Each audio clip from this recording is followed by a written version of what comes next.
Bueno, ya que la doctora Romero nos hizo esa gran introducción para poder identificar qué artritis es la que nosotros estamos buscando, y la doctora Sandy nos dijo que nos fuéramos a buscar todo en internet, ahora que ya sabemos que tenemos artritis reumatoide, vamos a hablar un poquito de algunos conceptos.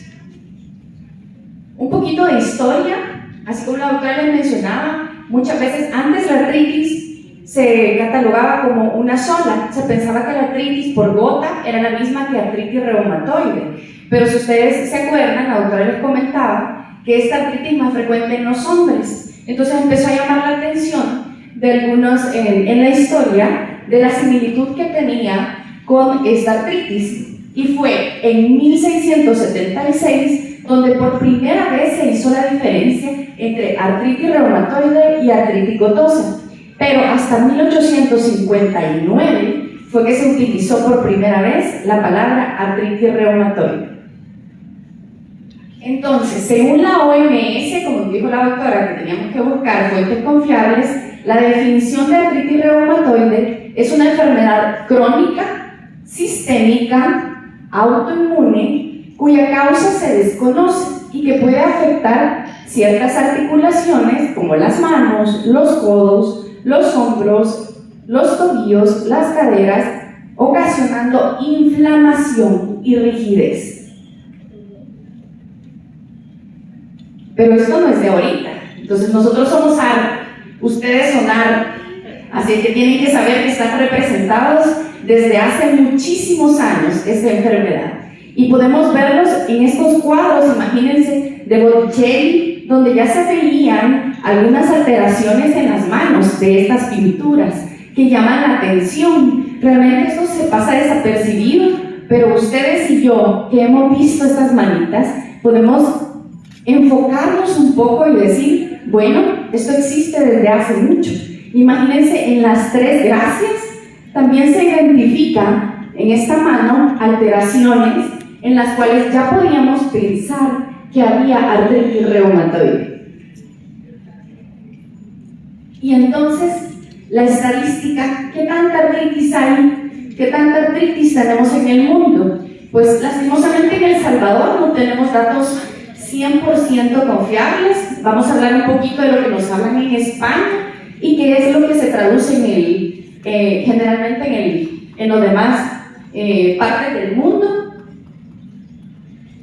Y entonces decimos que la artritis reumatoide representa el 1% de toda la población puede llegar a tener artritis reumatoide.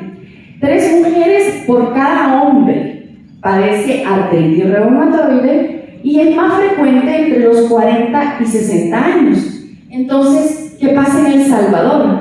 Según el último censo, nosotros somos 6.403.023 habitantes, según lo que se estimó en el 2021. Entonces, el 1% de estos 6 millones son 64,000 personas con artritis reumatoide. ¿Cuántos estaremos ahorita aquí? Imagínense, no estamos representados ni siquiera en el 0.0001%. Entonces, ¿cuál es la meta? Que estos pacientes, estos 64,000 pacientes, tengan un diagnóstico y tengan un diagnóstico temprano. Entonces, esto es muy importante. Como decíamos, es más frecuente en nosotros las mujeres, pues ahí nos llevamos la suerte de que somos las premiadas en esto. La edad del aparecimiento son los 45 años, pero no me dejan mentir que tenemos casos mucho más tempranos. Incluso recuérdense que tenemos artritis juveniles, tenemos niños con artritis reumatoide. y a partir de los 16 años pues ya se cataloga como artritis reumatoide del adulto. El pico es 45 años, pero puede ser en cualquier momento de la vida.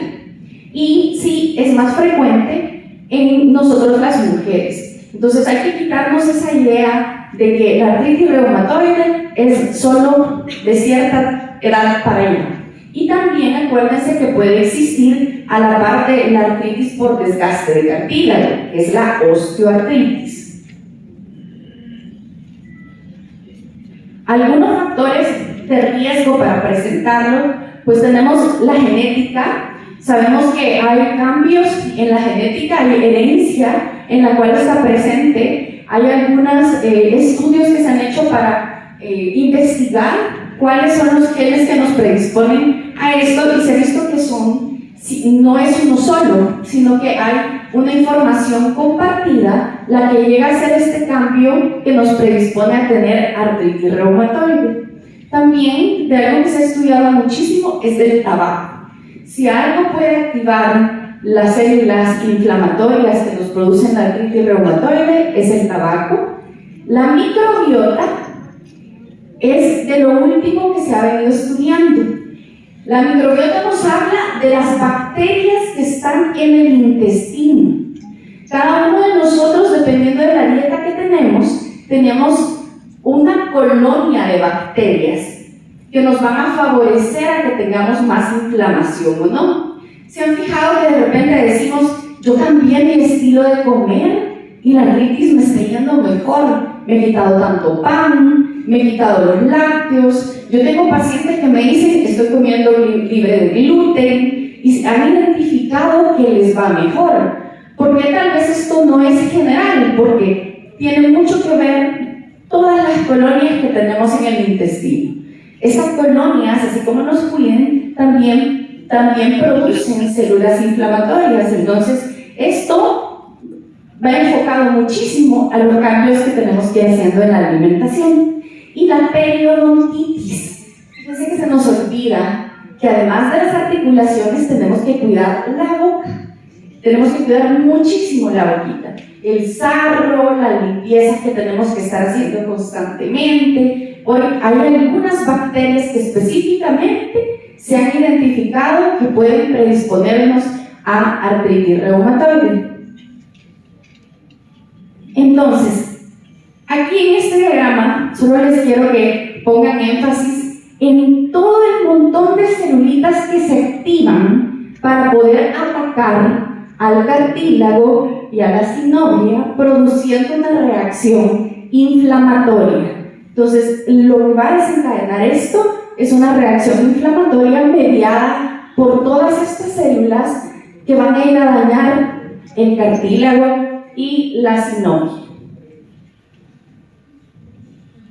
Estas son las células que están dentro del cuerpo, que se están liberando y están llegando a esta articulación, a la articulación, dañándola y produciéndole erosiones óseas, que vamos a poder ver posteriormente como deformidades. Entonces, si ya dijimos que la artritis reumatoide es la artritis donde hay células que están atacando nuestras articulaciones, ¿qué es lo que vamos a sentir? ¿Qué es lo que vamos a presentar nosotros? Uno, dolor. ¿Cuál es la característica del dolor? El dolor es de tipo inflamatorio. ¿Qué significa eso? Que el dolor es peor cuando han estado en reposo. ¿Se han fijado que de repente es peor en la mañana?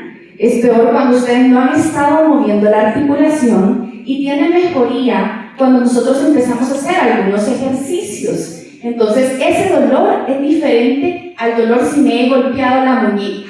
Si yo me he golpeado la muñeca, yo la inmovilizo, la descanso y eso se me quita. Pero si es artritis reumatoide, me duele aunque esté en reposo.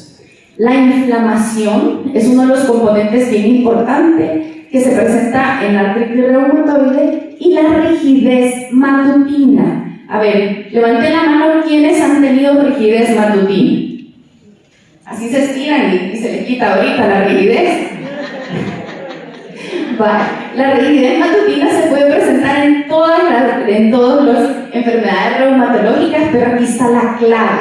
En la artritis reumatoide, la rigidez matutina dura más de 30 minutos. Entonces, nosotros es normal que aunque estemos en tratamiento, tengamos un poquito de rigidez en las mañanas, que empezamos a mover, pero se nos pasa en unos 10-15 minutos. Pero si la rigidez dura más de 30 minutos, eso significa que es uno de los componentes para pensar en artritis reumatoide.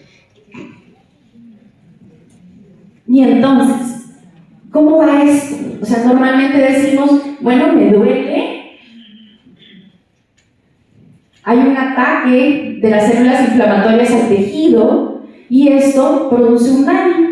Esto no siempre es lineal. Yo quiero que se lleven eso igual a sus casas, que la artritis reumatoide no se comporta siempre de una manera lineal.